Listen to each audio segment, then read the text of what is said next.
Welcome to Co-Parenting Champions with Dr. Celeste. I'm Dr. Celeste Simmons, forensic psychologist and strategic partner for family law issues. And this is the space where parents learn to shift their approach, build the life they actually want, and show up for their kids no matter what the other parent does. And if you're here today and you're not a co parent, these strategies might still be useful for you because learning how to focus on where you want to go instead of what you don't want, that changes everything in every relationship, including the one you have with yourself. I know your time is valuable. So today we're doing a co parenting champion soundbite. That is practical strategies you can use right now in about 5 to 10 minutes. Now, quick reminder, I am here to offer insights and ideas. How you apply them, that is completely up to you. And this isn't a substitute for mental health treatment or legal advice or anything like that. If you need that kind of support, please seek out a qualified provider. Now, let's get started because we know co parenting doesn't come with a playbook, but together we can certainly figure out how to play the game. Your co parenting game plan starts now. Today's conversation is called The Boundary Isn't the Problem. You said it, they crossed it. Now what? And before we get into it, I want to ask you something. Have you ever set a boundary with your co parent clearly, calmly, maybe even in writing? And then you watched it get crossed anyway. And when that happened, you weren't just frustrated, you were confused maybe because you did everything right. You communicated, you documented, you stayed reasonable, and still it didn't work. So you did what most people would do. You tried harder. You resent the message. You re explained the boundary. You escalated to your attorney, and the cycle started again. Here's what I want you to sit with before we go any further. A boundary that keeps getting crossed, it's not a communication problem. It's a distress signal. And the question is not how to say it better. The question is, what is this pattern actually telling you about where this conflict lives? And that's what we're going to talk about a little bit more today. And to do that, we're going to go over a fictitious example. But before I get into that example, I want you to do one quick thing. I want you to think about conflict as a continuum from low to high.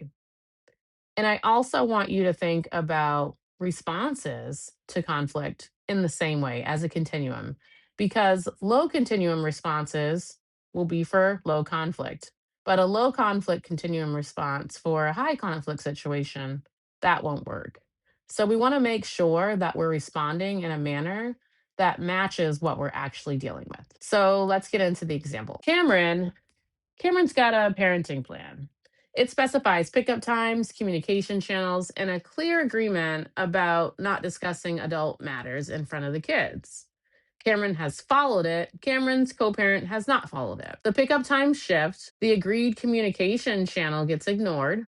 And twice in the last month, Cameron walked to the car after drop off to find the children upset about a conversation the children should not have been a part of. Now, Cameron did what most reasonable parents do. Cameron sent a message, referenced the parenting plan, stayed calm, and got no meaningful response. So Cameron sent another message, more detailed this time, but still no change. What Cameron is experiencing isn't a co parent who needs better information.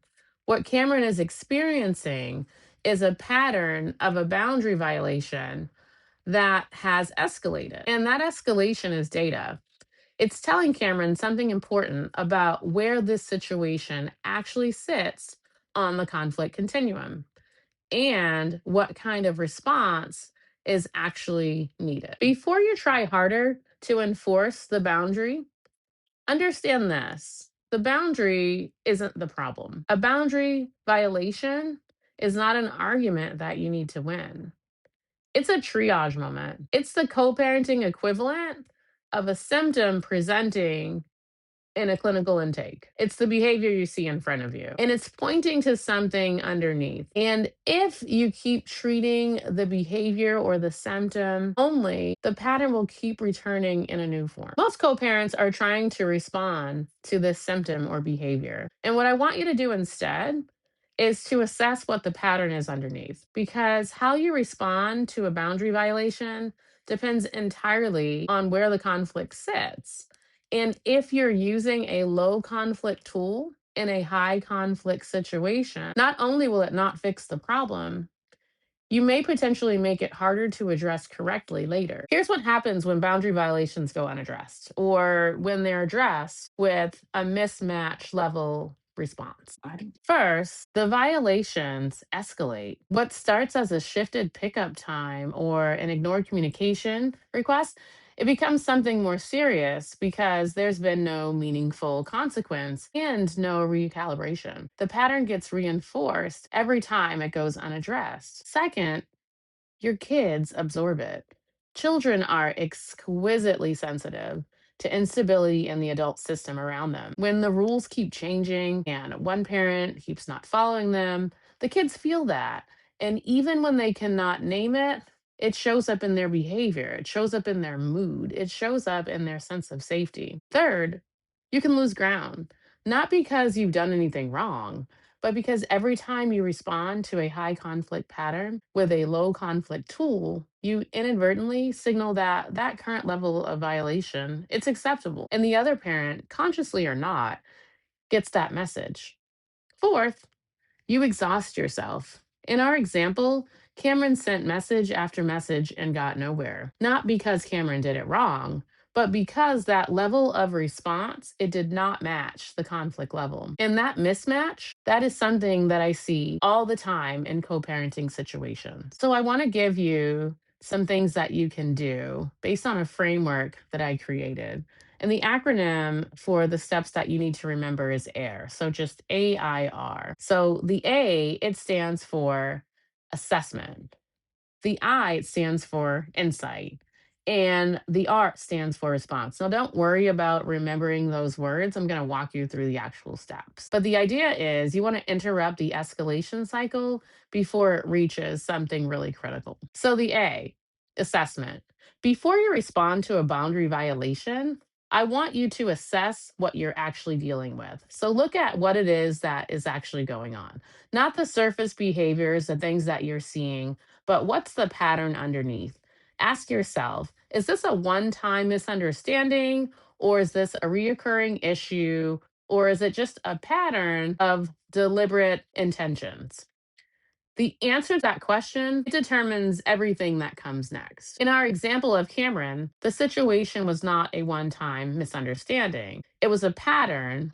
And it needs to be treated like a pattern. The second thing, your insight. Once you have assessed what it is that you're looking at, the pattern that's present, I want you to develop some awareness into where it sits on the conflict continuum that I've mentioned a couple of times today. So that can go from low to high. So is it low conflict violations? Where that calls for one type of response. Is it a moderate violation? That calls for another type of response. Or is it a high conflict violation? Because that requires a different set of tools entirely. And this isn't about assigning any blame. It's about being precise so that you can use a tool that's actually going to move the needle. The third step of my framework is your response. So you're going to assess where you're at. You're going to build some awareness around what kind of response is going to be helpful, right? So where are you on that continuum, low to high? And then this is going to be your actual response step. So we're going to make sure here that we're responding at a level that matches the conflict cycle we're at. And that's the only way that you're actually going to interrupt a cycle instead of just managing it and looking at surface level behaviors. So here's the practical takeaway. The next time your co parent violates a boundary, resist the instinct to immediately resend the message or re explain the rule. Instead, pause and assess, which is the first step in the framework that I mentioned to you. What is the pattern here? Then you do the second step. Where does it sit on the continuum of conflict, low to high? And what level of response does that pattern actually require? That's it in action. And it can make the difference between reacting to surface level symptoms and actually addressing what's underneath. If today's episode resonated with you, share it with someone who needs it. And subscribe so you never miss a practical tool that can actually change the trajectory of your life. And if you're ready to take a next step, go ahead and grab the free co parenting reality check. It's a great place to start so you can get clear on where you actually are in your co parenting journey. But if you feel like you have a pretty good sense of that already and you want to know a little bit more, start assessing those patterns, you can take the proximity audit. It'll show you exactly where you stand right now. But if you've already set the boundary, you've documented it, you've done everything right, and the pattern has not changed, that's not a communication problem. The link to work with me is directly in the show notes. And next time, I'll be back with more tips and tools to help you show up as a true co parenting champion. Because we know co parenting doesn't come with a playbook, but together, we can certainly figure out how to play the game. Your co parenting game plan starts now.